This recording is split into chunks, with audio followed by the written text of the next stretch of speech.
your assessment of the situation right now and how tense it is? Getting more dangerous by the day. So here's what to watch for. If the Iranians follow through on their threat to start enriching again at higher levels, to basically take their enrichment program to a kind of a nuclear level in terms of a weapons grade production, Israel's in a world of hurt. So the best thing the president can do is stop that. And how do you stop that? To make Iran understand you're not going to let that happen. I think he should put their oil refineries on a target list, that he should look at sinking the Iranian Navy if they attack shipping again.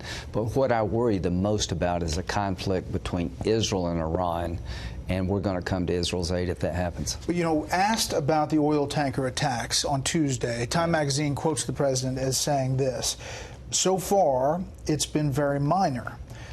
What you're saying is that it's not minor. Well, what I would tell the president is you're right to withdraw from the Iran nuclear deal. You're right to put sanctions on this state sponsor of terrorism. They're the most murderous regime on the planet, and that's saying a lot. Mr. President, the attacks on the oil tankers and the pipelines has to be dealt with. But the big problem is if they go back to enriching in a manner that could lead to a bomb, you're putting Israel in a world of hurt, and the entire world should be worried about this. But if you're a European ally looking at this, are you sticking with the U.S., or are you trying to find an escape valve economically for Iran? See, why is Iran doing this? They're trying to divide the Europeans and the Americans. Nobody wants a conflict with Iran, but nobody should want Iran to get a nuclear weapon. Nobody should want Iran to sink ships and blow up pipelines. Norway and Japan never said a word about their ships being blown up by the Iranians. So this aversion to a conflict with Iran is going to lead to a major war if somebody doesn't rein them back in, and that somebody is the United States. So if I were the president, I would tell the Iranians, if there's an attack on a ship or a pipeline or anything like that, we're going to blow up your oil refinery and take you out of the oil business, because they're trying to drive up costs by creating chaos. But the main thing is to tell the Iranians, if you go back into enriching the way you were before, that's a direct provocation against the United States and Israel, and we will stop that. Israel cannot allow the Ayatollah to develop a nuclear bomb, nor should the United States. All right, so the Secretary of State says they're going to deter aggression. The president does not want war. Where is your red line? Are you saying if there's another attack on an oil tanker or a U.S. person is killed, what's the My red line is if there's any more disruption of shipping in the Straits of Hormuz linked to Iran, take out their Navy, bomb their refineries. If there's any more attack on American interest, go after the Iranians so they'll pay pain. They'll feel pain. I'm not talking about invading Iran. I'm not talking about a land invasion. If they go back into the enrichment business at a level that would lead to a nuclear weapon, we need to sit down with Israel and other allies and come up with a way to stop it. You talk to this president a lot now. Yeah, I do. You didn't used to, but you do now. Yeah, I do now. And thank God. So is this president ready to do that? He's had it with Iran. So yes, he is. I think the president is going to stop them from going to get a nuclear weapon. I think he's going to stop them from disrupting the flow of oil and blowing up the pipelines of other nations. He doesn't want a conflict, but he's about to run out of options here. Remember this, if you remember nothing else about this interview. Israel is not going to allow the Ayatollah to enrich uranium in a fashion that will lead to a nuclear weapon to destroy the state of Israel, nor should they. That's what's about to happen in the next 10 days. We're headed to a conflict here between the Ayatollah, who is a murderous thug, Israel, and maybe the United States and the rest of the world. Within 10 days? If they do what they say they're going to do, I know Bibi very well. He is not going to sit on the sidelines and let the second Holocaust be set. It's not going to happen.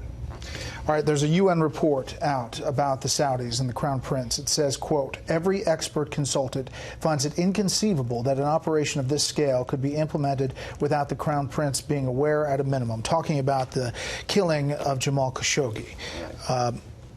Is the administration ready to take this evidence, or will the administration back MBS regardless? You know, in this area, I think they've got it wrong. MBS did it. This man was killed at the direction of MBS. Couldn't happen without him knowing about it. And he's doing things like that all over the place. He's bringing people back into Saudi Arabia. God knows what happens to him. He put the Lebanese prime minister in prison for a while. The bottom line is I've been briefed by the intelligence community. There's zero doubt in my mind this was orchestrated by MBS himself. That's not the way to treat a strategic partner like the United States. And I'm not going to accept business as usual in Saudi Arabia. But the administration doesn't seem to care about what you want to do. Does, and I can tell you this. When you look weak in the face of things like this, it hurts you everywhere. This is absolute disrespect to the President of the United States and myself. I introduced MBS 2 years ago in town, hailing him as the new vision and the new voice of the Mideast, embracing his agenda of reforming Saudi Arabia, only to be played like a fiddle. So if you really want to make America respected again throughout the world, deal with abuses by allies, not just enemies. So when you hear Secretary of State Pompeo say our strategic alliance is more important in the big picture, what do you say?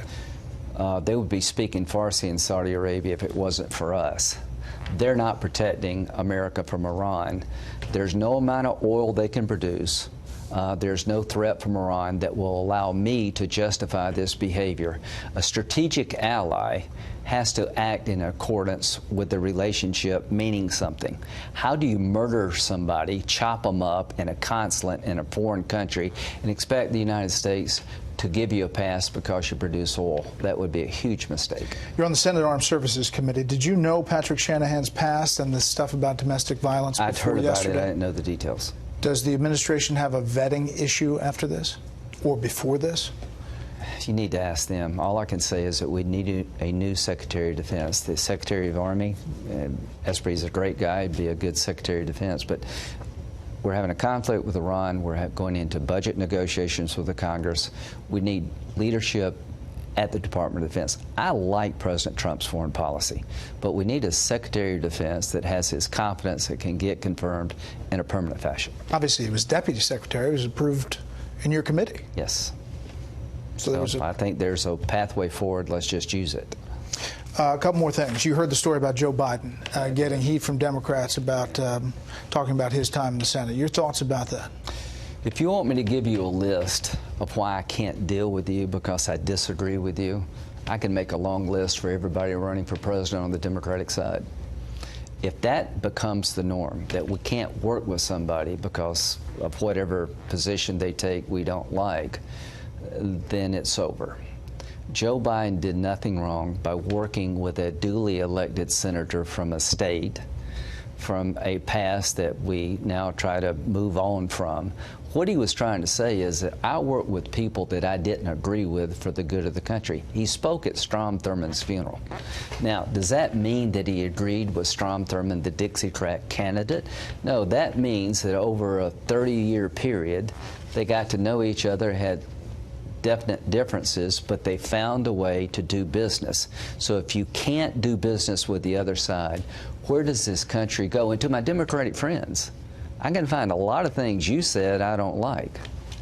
Right. Well, last thing, you got a standing ovation last night at this rally, and you were there. You're obviously supporting the president for re-election. Is he most concerned about Joe Biden as you talk to him? He said something that makes a lot of sense. No matter who they nominate, they're going to move the country toward a socialist agenda. Look at what Joe's going through by talking about being bipartisan. I don't know if Joe can make it through this primary without becoming a socialist, embracing impeachment. Here's the president's ace in the hole. He's done a damn good job, and what the other people are offering will take the country backward, not forward. Stay on message, Mr. President. You got a good story to tell it. But to have 25,000 people show up for an hour and a half, there's some magic there. And if the rest of us in this business don't appreciate that magic, we're making a mistake.